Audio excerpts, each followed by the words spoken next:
Hi everyone, it's Steph. I hope you are doing well, or as well as you can be doing given the situation and the fact that we are in week. In fact, I don't even know what week of lockdown we're in. It's been too long, that's all I know.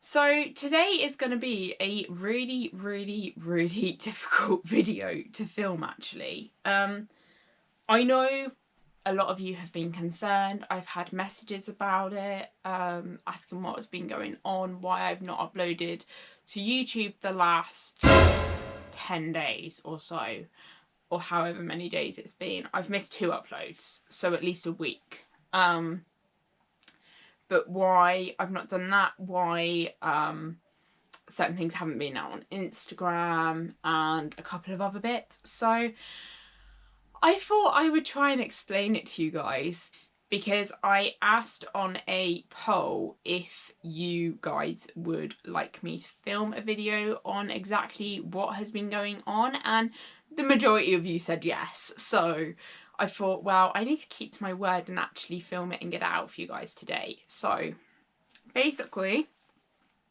the long and short of it is I've had to go to hospital 3 times while this coronavirus situation has been going on. And that's bearing in mind that I'm in the shielding group. I'm massively high risk. If I get this virus, chances are I won't survive it. One of them was to do with my cast because I got my cast completely soaked, my cast protector failed, and I had to go and get that changed. So I won't talk too much about that because that was an out job. The other 2, however, are a nightmare and are linked together. So basically the first one was on the Saturday that was it a Saturday? I don't even know what day it was. I actually don't know what day it was. I can't remember. So, but okay, so the first one basically happened because I dislocated my jaw whilst chewing on food. Got it back in, was fine. Dislocated my jaw again because I tried to chew a piece of ice that had come out of my drink and gone into my mouth, and yeah, I shouldn't have done that because I dislocated my jaw but I couldn't get it back in properly for quite a while. I managed to get it back in by the time I did go to A&E. However, I wasn't able to chew or swallow properly. And I wasn't able to talk. It was painful, this, that and the other. Or like, I was basically having to talk without moving my jaw. So I was almost mumbling. Anyway, I got to hospital and they basically were like, yep, it's back in. Yep, okay, it's your condition, deal with it. Fantastic. It's your condition, deal with it. And then after all of that, I had to phone my doctors because I still wasn't able to chew, not chew, but I still wasn't able to swallow my medication. So 2 of my most important tablets, my Baclofen and Montelukast, just were not going down. Obviously, other than that, my other medication is either liquid inhalers or soluble. So like my omeprazole, I'm allowed to break the capsule to be able to put the contents into water and things like that to be able to get it down. My paracetamol soluble, everything else. But I couldn't get these 2 tablets down. And basically what had happened was it got to 5 days of not being able to get them down.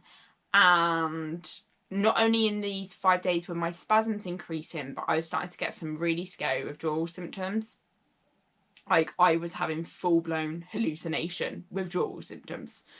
I was hallucinating, I was having loads of spasms, I wasn't really with it whatsoever, and then all of a sudden I'd be with it again and I wouldn't be with it. All the meanwhile, I can't chew, so I'm having to get all of my calories from smoothies and shakes, which I'm struggling to keep down because I'll swallow, and if it's a chunk that's slightly too big, it'll get stuck in my throat.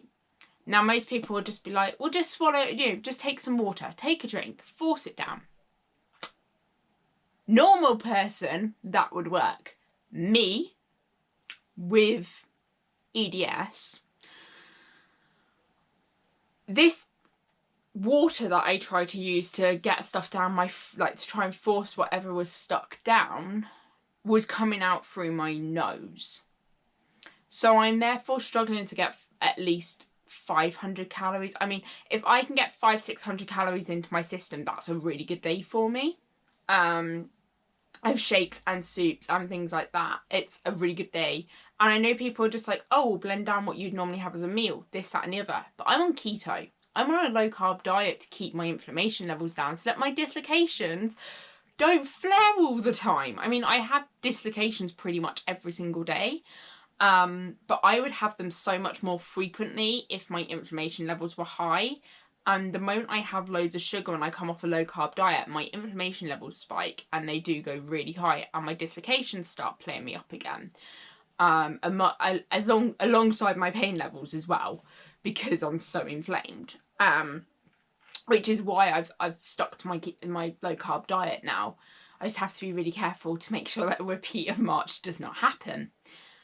Where I got a kidney infection and I got so many ketones built up in my blood turned acidic, which wasn't a good idea. So I don't recommend that for anyone.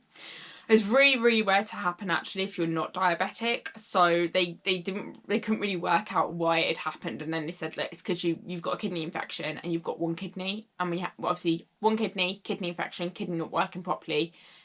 Ketones are flushed out using your kidney, so my kidney couldn't process them and flush them out. What can they do? So I basically have to be on that. And those people are saying, oh, blend your meals like what you'd normally have as a meal down. Texture and taste for me, I don't know about this for anyone else, but texture and taste for me, if I blend something down, it tastes completely different and I don't like it and it tastes horrible and I feel like I can taste too much and it's overwhelming.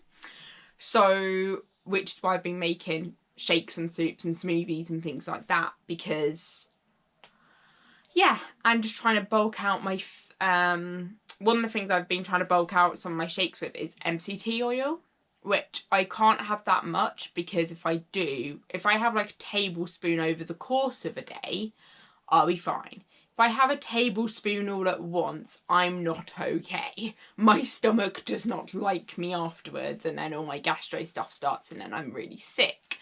So basically, I've got all this going on. I can't even get a referral to ENT or gastro at the moment, which is really difficult. And now I'm stuck on liquid forms of my medication. Or should I say, by this point of the 5 days, I'd spoken to my GP. They were switching my medication to liquid form and granules and things like that. So different forms that I'd be able to take. However, pharmacy has to order it in. Because they don't keep a stock of it. So they've had to order it in, which obviously then takes another day or two. By this point, I've been 5 days without my medication in my system. Tuesday, it got to a point that was so bad, I had at least 3 seizures, well and truly banged my head up, and I mean well and truly banged my head up. My whole, from like this side to here, this whole area here was swelled up. It's still quite bruised and swollen now, and we are a week on. So my body just takes ages to heal anyway, but I well and truly smashed my head up and didn't even know that I'd done it.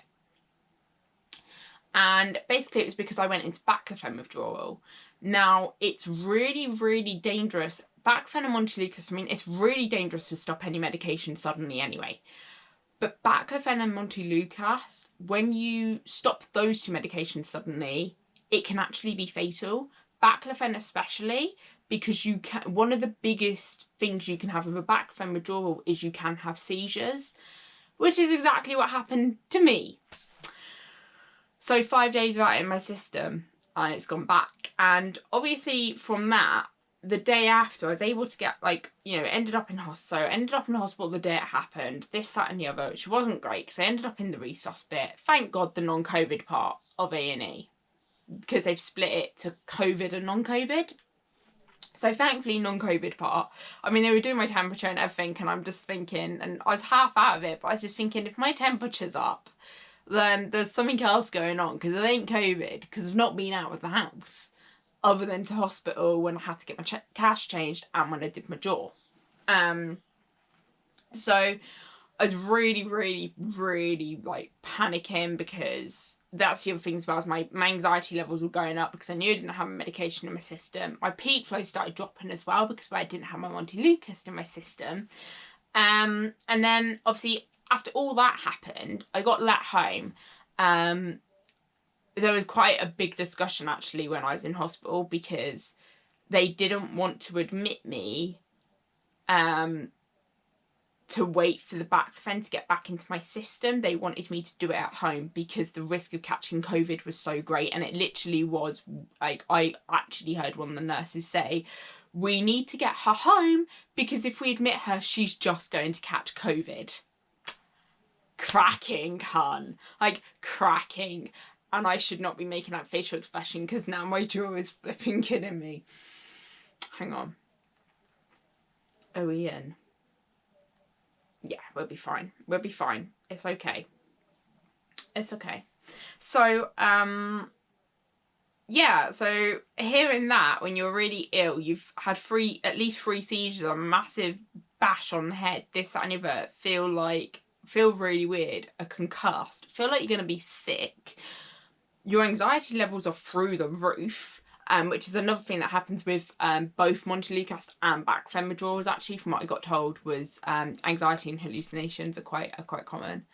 So I got given my medication, got home, and it's only been since yesterday that I've actually started being able to gain some energy, because my medication, what you've got to think is I've had 5 days of that getting into my system.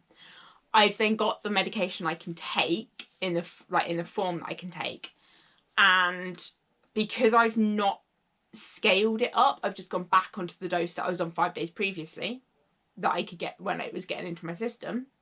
5 days, yeah, 5 days previously. My body just is completely overwhelmed. So I've spent the majority of the time in bed. I've spent literally 22 hours a day in bed. I've been in tears. I've had meltdowns. I've had rants. Most of you have seen my rant on Facebook or Instagram. I had rants. On top of that, obviously, you guys will know about one of my contracts and one of my other one of my contracts that I have with the blog and technically part-time job.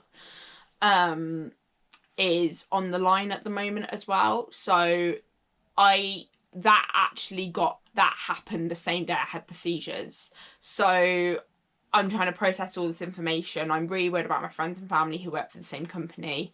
I'm worried about them losing their jobs. And I've been in the time of 22, like when I have been awake and with it, I've actually, and some of them have got messages today because I just haven't been able to message them before. I've just been reaching out to pretty much every single one of them to make sure they're okay and make sure they know if they need to rant or if they need to talk or anything, just message someone, message me, message someone else who knows what they're going through right now, because it is not a nice situation what's going on. But yeah, I've only just started getting energy. The problem is as well is I still can't chew properly. I had soup yesterday, didn't work.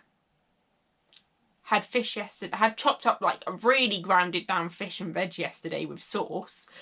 And some of that still got stuck. And then I have like the whole choking situation and this, that and the other. So it's just trying to push through until lockdown's over. And that's the really difficult thing with this right now is I have to push through until lockdown's over. Because until lockdown is over and the whole COVID situation's gone, it's a bit like my hand. I'm not going to get my treatment resumed and I'm not going to get onto any consultants to find out exactly why I have gotten like this until they get the whole pandemic situation sorted out. So that is what happened.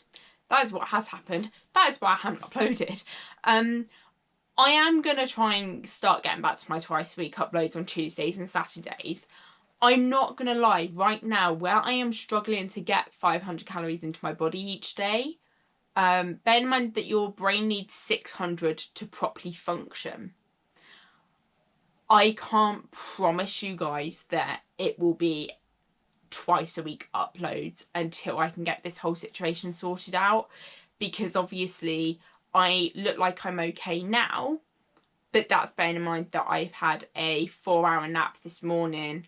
I'm probably going to need to nap after this and then split the video editing, and I'm not going to lie, as you can probably tell, this video has not really been edited whatsoever, because yeah, I just don't have the energy. I'm not gonna lie. It's just that I wanted to make sure that you guys were up to date on everything that was going on, and kind of realised that the only reason I lost it the way I did was because when you're under so much stress, when your life ends up revolving around sleep and trying to get enough calories into your system, and then it's like a vicious circle. You end up sleeping. Then when you're awake, you have to try and get enough calories into your system, enough fluid into your system. You're not able to. So then you get really down and really angry about it. And then it's just a whole, which makes you tired. And then it's just a whole vicious circle. Which, you know, it's really annoying because I feel like I have no control over it. And I know that sounds really, really stupid, but I genuinely feel like I have no control over the situation at the moment. So yeah, that's what's going on in my life right now. And believe me, you don't want to be going to hospital while this situation's on. You will get seen quicker than normal, but I would not recommend going to a hospital right now unless you absolutely need to, because it is quite scary. In fact, it's very scary. Very scary. Because you're always wondering